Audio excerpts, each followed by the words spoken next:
दिल्ली की जनता पिछले 15 सालों से कूड़े और कुशासन से तड़पी हुई है। चाहे वो दिल्ली में जगह जगह गंदगी हो, दिल्ली एमसीडी के काम करने का तरीका हो, उनके निगम पार्षद हो, या फिर कोई और भी उदाहरण ले लें। आम जनता जानती है कि दिल्ली एमसीडी पर बीजेपी ने राज तो किया पर काम नहीं किया। चाहे वो निगम के स्कूलों की शिक्षा का हाल हो, निगम के अस्पतालों का हाल हो, जगह जगह पर कचरा हो, या निगम में लगातार बढ़ता भ्रष्टाचार हो। आज हम आपको जो कुछ बताने वाले हैं उससे पहले आपको जान लेना चाहिए कि दिल्ली एमसीडी पर बीजेपी ने करीब 15 साल राज किया और अभी वर्तमान समय में भी चारों महापौर बीजेपी के ही हैं।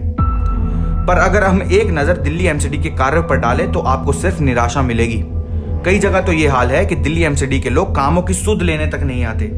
नेता चुने जाते हैं पर काम करने कोई नहीं आता। ऐसा हाल सिर्फ एक जगह का नहीं है, पूरी दिल्ली का है। पिछले दिनों हम कई इलाकों में घूमे और लोगों की समस्याओं को समझने की कोशिश की तो हमने ये जाना कि दिल्ली की जनता निगम सरकार और राज्य सरकार के बीच फंस गई है। कोई काम बताओ तो दोनों के बीच लड़ाई शुरू हो जाती है कि ये जिम्मेदारी उनकी है, ये काम उनके हिस्से आता है। तो आखिर दिल्ली की जनता की सुनेगा कौन? जैसा कि आज आप खबरों में देख रहे होंगे कि आज दिल्ली एमसीडी की 5 सीटों पर बाय इलेक्शन हुए और उनमें से 4 सीटों पर आपने कब्जा किया तो 1 सीट पर कांग्रेस ने गढ़ बनाया। बीजेपी 5 सीटों में से 1 पर भी अपना दबदबा नहीं बना पाई। आपको यह जान लेना बहुत जरूरी है कि आप और बीजेपी के बीच जंग तो चलती रहती है और कांग्रेस तो इस दौड़ में कभी थी ही नहीं। पर आज जो कुछ देखने को मिल रहा है उससे कई तरीकों से साफ हो चुका है कि अब दिल्ली की जनता एमसीडी में बदलाव चाहती है।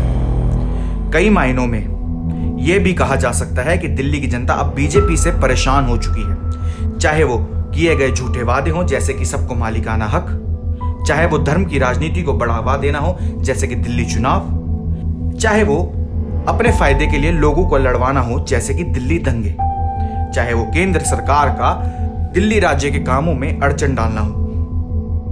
गौरतलब है कि दिल्ली की जनता जानती है कि क्या जरूरी है, कौन उनके लिए काम करता है, कौन नहीं करता और कौन सिर्फ बातें करता है। चाहे पिछले एमसीडी चुनाव में दिल्ली के लोगों ने बीजेपी को सबसे बड़ी पार्टी के रूप में चुना हो, पर आपने धीरे धीरे उनके गढ़ में सेंध लगाना शुरू कर दिया है और ये हम पिछले दिनों हुए सभी चुनावों में देख पाए हैं। चाहे वो गुजरात का चुनाव हो, उत्तराखंड का चुनाव हो, जम्मू कश्मीर का चुनाव हो।